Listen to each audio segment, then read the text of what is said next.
নমস্কার বন্ধুরা, আপনারা দেখছেন নিউজ নদিয়া ইউটিউব চ্যানেল। এই ধরনের বেদনাদায়ক দুঃখজনক প্রকাশ্যে গুলি ছুটতে ছুটতে কারোরই নিরাপত্তা নেই। আমরা কিছুজন নিরাপত্তা হোল্ড করি রাজ্য বা কেন্দ্রে, কিন্তু কোটি কোটি মানুষ তার নিরাপত্তা কে দেবে? পুলিশ মন্ত্রী, মুখ্যমন্ত্রী ব্যর্থ ব্যর্থ ব্যর্থ। ময়নায় বিজেপি নেতা বিজয় কৃষ্ণ ভূঁইয়ার হত্যাকাণ্ডে মহারাষ্ট্রের পুনে থেকে গ্রেপ্তার হয়েছে এনআইএর হাতে। 2023 সালের মে মাসের পুনে।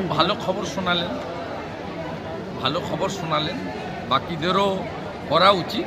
আমরা বর্ডার এলাকায় দাঁড়িয়ে আছি, এনআইএরও অ্যাক্টিভ হওয়া উচিত। এখানে বেছে বেছে যারা ধর্মীয় উৎপীড়নের কারণে হিন্দুরা চলে আসছে তাদেরকে গাংনাপুর, হাঁসখালি, রানাঘাট থানা গ্রেপ্তার করে রানাঘাট জেলে রাখছে। অথচ যে সমস্ত রোহিঙ্গা মুসলমানরা এখানে আসছে তাদেরকে এখানকার পুলিশ এবং সরকার শেল্টার দিচ্ছে।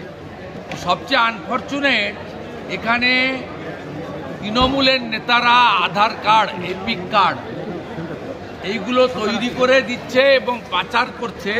আর মুখ্যমন্ত্রী আর তার ভাইপো বিএসএফকে গালি দিচ্ছে, অথচ বিএসএফকে 600 কিলোমিটার জায়গা জমি দেয়নি যেখানে কাঁটাতারের ফেন্সিং করা যাচ্ছে না।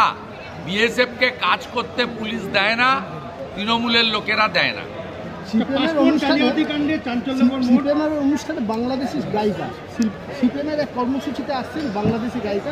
শিল্পী সত্তা আছেই, কিন্তু যে আমি আশা করব যে শিল্পীকে তথাকথিত প্রকাশ্য রাজপথে বিকাশ ভট্টাচার্যরা গোমাংস খেয়ে হিন্দুদের অপমান করে সেকুলারিজমের ধ্বজা উঠান, ওই শিল্পীর মুখ থেকে ভারতবর্ষের পতাকা যারা মাড়িয়েছিল শিক্ষা প্রতিষ্ঠানে, আগে বন্দে মাতরম বলাবেন, জাতীয় পতাকা বাংলাদেশের যে অর্বাচীনরা, মৌলবাদীরা, জঙ্গিরা, উগ্রপন্থীরা ভারতবর্ষের পতাকা, জাতীয় পতাকা মাড়িয়েছিল, তার জন্য ক্ষমা চাইবেন, তারপরে ভালো করে গান করুন। পাসপোর্ট জালিয়াতি কাণ্ডে প্রাক্তন এসআই অশোকনগর থেকে গ্রেপ্তার। কলকাতার পাসপোর্ট জালিয়াতি কাণ্ডে এই কেসটা এনআইএর নিয়ে নেওয়া উচিত এবং এনফোর্সমেন্ট ডাইরেক্টরেটের হেমা নিয়ে কাজ করা উচিত। পুরো বর্ডার এলাকাতে তৃণমূলের লোকেরা আধার, এপিক, পাসপোর্ট সব 2 নম্বরিতে যুক্ত।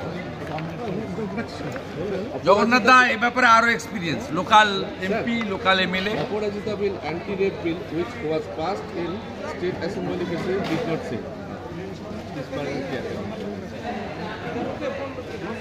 Aparajita bill.